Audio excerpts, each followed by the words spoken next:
Hi friends, అందరికీ శ్రీ విశ్వవసునామ సంవత్సర ఉగాది శుభాకాంక్షలు తెలియజేస్తున్నా.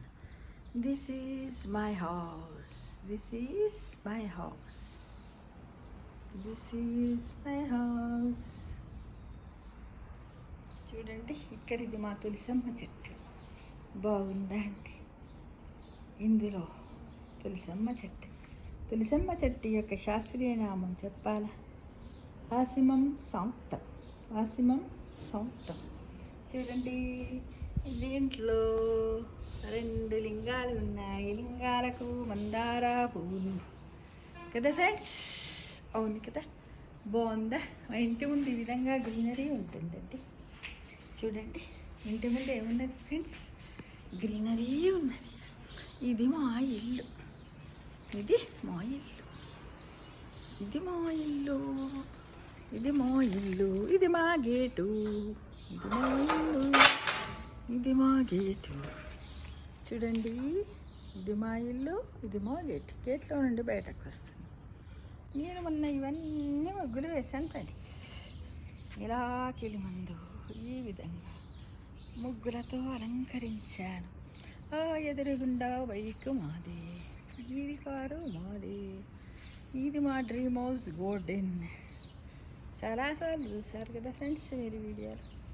ఇప్పుడు కూడా చూడండి ఫ్రెండ్స్, ఇది అన్నమాట. ఇక్కడ ఒక మామిడి చెట్టు పెట్టా, ఇక్కడ ఒక గ్రీన్ కలర్ చెట్టు పెట్టా. చూడండి ఇలా. ఇది డ్రాగన్ ప్లాంట్, అది నీమ్ ట్రీ. ఇదొక్క ఫ్లవర్. దీన్ని గుర్తుపట్టగలరా? సబ్జాకు అంట, సబ్జాకు చెట్టు. దీని యొక్క ఆకులను చెవులో పెట్టుకుంటే చెవుపోటు తగ్గుతుంది, సువాసన వస్తుంది. మనం కాళ్ళల్లో ఈ లీఫ్లను కట్ చేసి ఇలా పెట్టుకున్నట్టయితే న్యాచురల్ పర్ఫ్యూమ్గా కూడా ఉపయోగపడుతుంది మిత్రమా. ఇలా న్యాచురల్ పర్ఫ్యూమ్. చూడండి ప్లాంట్ ఎంత బాగా వచ్చింది. చూడండి చూడండి చూడండి చూడండి, ఇదిగో చాలా బాగుంది కదా. ఇది అన్నమాట. ఇదంతా నేచర్, మొత్తం గ్రీనరీ ఉంది. ఎంత బాగుంది కదా, చాలా బాగుంది కదా, చాలా బాగుంది కదా. ఇది ఇలా చెట్లు. ఇదొక క్రోటాన్, ఇందులో ఇదొక లిల్లీ, ఇదొక లిల్లీ. ఇందులో కూడా అక్కడ చూస్తాను కదా, ఇది దానం అంటారు. న్యాచురల్ పర్ఫ్యూమ్గా పనిచేస్తూ ఉంటుంది. ఇది అదొకటి పుంటి కూర చెట్టు. ఇది చెరుకు గడలు, చెరుకు గడలు. ఇదిగో ఇక్కడిది షూటింగ్. ఇది కలబంద, గుర్తుపట్టగలరా? తర్వాత నెక్స్ట్ ఇది ఒక గులాబీ. అక్కడ ఉన్న చూడండి, అక్కడ ఉన్న చూడండి. అదేంటి? Dragon fruit. ఆ విధంగా వచ్చి తర్వాత దానికి ఫ్రూట్ వస్తుంది. ఇది ఒక రకమైనటువంటి జాస్మిన్ ప్లాంట్. ఇక్కడికి ఆకులతో ఉన్నదండి, చూడగలరా? ఇదేంటిది? లీవ్స్ చూసి చెప్పండి, చూసి కామెంట్ బాక్స్లో పెట్టండి. కాకర అంటారు, నేనే చెప్తున్నాను. ఇక ఇది చూడండి, చెట్టు కింద చెట్టు. ఇదందరికీ తెలుసు, జామ చెట్టు. దాని కింద కరివేపాకు చెట్టు. ఇది చేమంతి చెట్టు. ఇది ఇంకొక మల్లె చెట్టు. ఇది మునగ చెట్టు కదా ఫ్రెండ్స్. ఈ విధంగా చాలా రకాలైనటువంటి చెట్లు ఈ విధంగా కదా. నేను చాలాసార్లు అనుకున్నాను ఇక్కడ దిగి ఇక్కడ ఉండి దిగాలి చెరుకు దగ్గర అనుకున్నా కదా. కనపడుతున్నానా? నేను చక్కగా ఇదిగో ఇదే చెరుకు.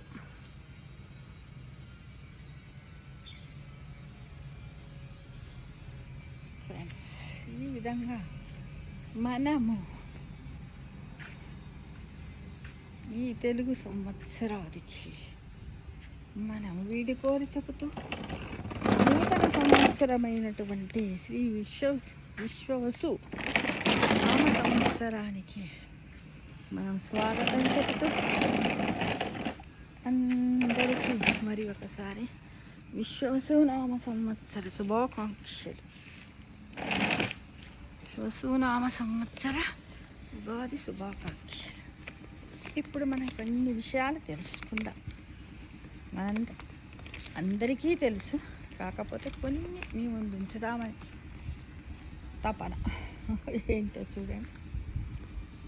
మనకు ముఖ్యంగా తెలుగు సంవత్సరంలో మొదటి సంవత్సరం ప్రభవ నుంచి లాస్ట్ ఇదేంటి అక్షయ వరకు 60 సంవత్సరాలు ఉంటాయి. ఈ 60 సంవత్సరాలలో ఈ సంవత్సరం 2025 శ్రీ విశ్వవసునామ సంవత్సరము 39వ సంవత్సరంలోనికి మనమందరం ఒక 2 రోజుల్లో ఆనందోత్సాహాలతో అడుగు పెడుతున్నాం మిత్రమా. అంటే చైత్రమాసము ఆగమనంతో ప్రకృతి అంతా కూడా పులకిస్తుంది, అంతటా కొత్తదనం సంతరించుకుంటుంది, నవ చైతన్యానికి నాంది అవుతుంది.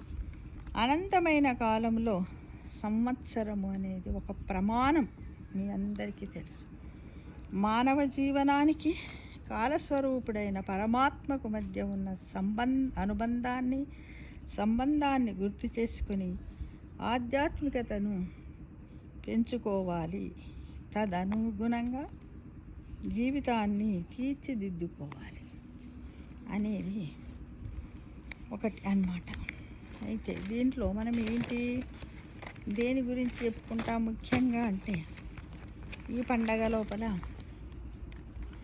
ఏం చేస్తాము, దేని ప్రకారంగా దీన్ని మనం లెక్కలోకి తీసుకుంటాం అనేది ఇప్పుడే ఉగాది గురించి చెప్పుకుందాం. చంద్రమానం అనుసరించే తెలుగువారి సంవత్సరాది ఉగాది. సంస్కృత పదమైన యుగాది కాలక్రమంలో ఉగాది అయ్యింది. అందరూ పిలవడం వల్ల వ్యవహారికంగా ఊ అంటే నక్షత్రం, గా అంటే గమనం. అలా ఉగాది చంద్రమాన నక్షత్ర గమనంతో రూపుదిద్దుకున్నదనేది ఖగోళ జ్యోతిష్య శాస్త్ర ప్రమాణం. ఇదే విషయాన్ని హేమాద్రి పండితుడు చతుర్వర్గ చింతామణి అనే గ్రంథంలో ప్రస్తావిస్తూ బ్రహ్మ సృష్టిని ప్రారంభించిన రోజుగా దీన్ని పేర్కొన్నాడు అన్నమాట. ఉగాది రోజు అఖండ దేవుడు తన స్మృతి కౌస్తుభం గ్రంథంలో చంద్రమాన సంవత్సరంలోని తొలి మాసమైన చైత్రమాసంలో తొలి తిథి అయిన పాడ్యమి ఉగాది అని తెలిపాడు. ఈ రోజు నుంచి వసంత ఋతువు ప్రారంభం అవుతుంది.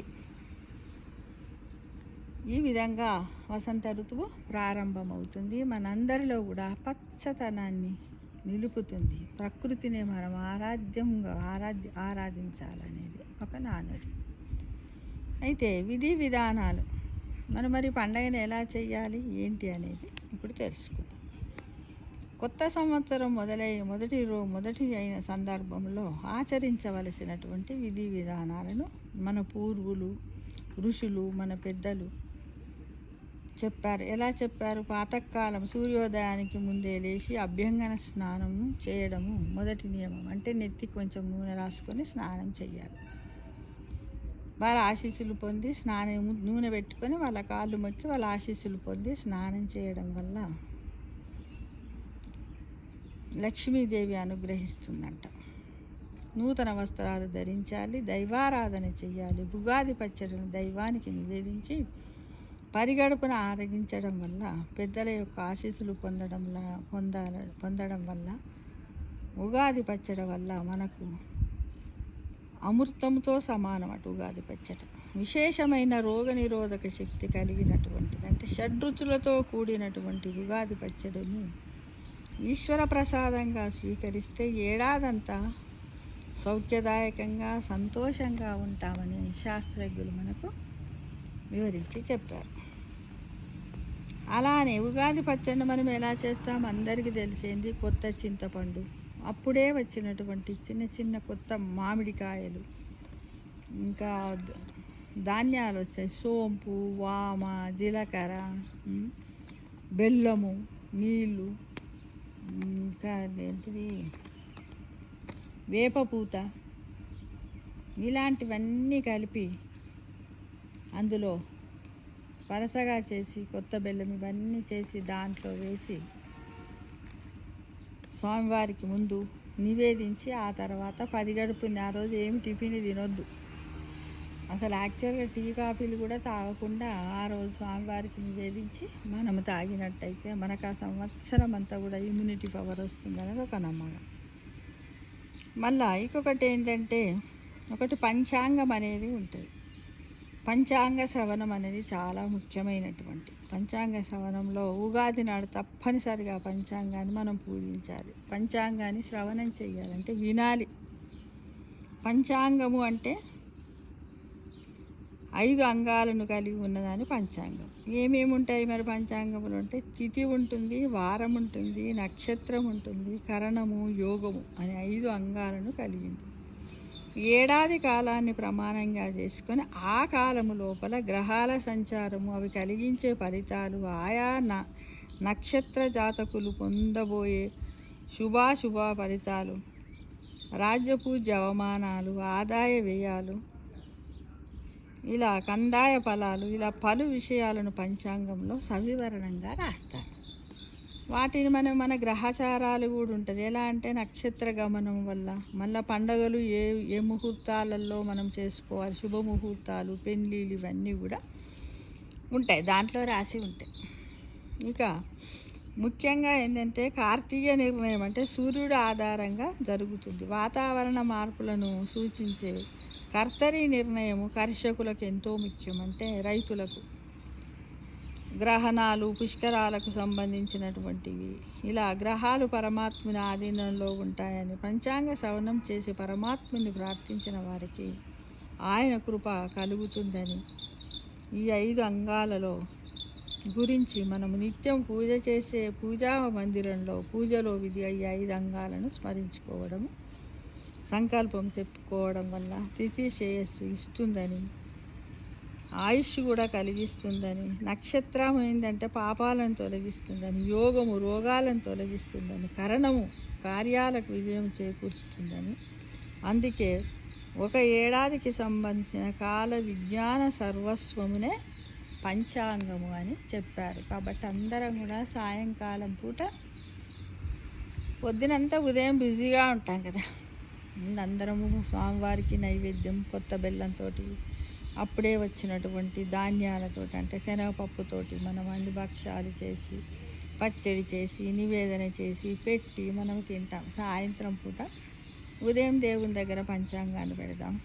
వీరున్న వాళ్ళు గుడి దగ్గరికి పోయి పంచాంగ శ్రవణం వింటే బాగుంటుంది. ఈ విధంగా మనం ఒక సంవత్సరంలో మనము ప్రతి సంవత్సరం ఉగాది రోజు పంచాంగ శ్రవణం వినడానికి ప్రయత్నించాలి మిత్రమా.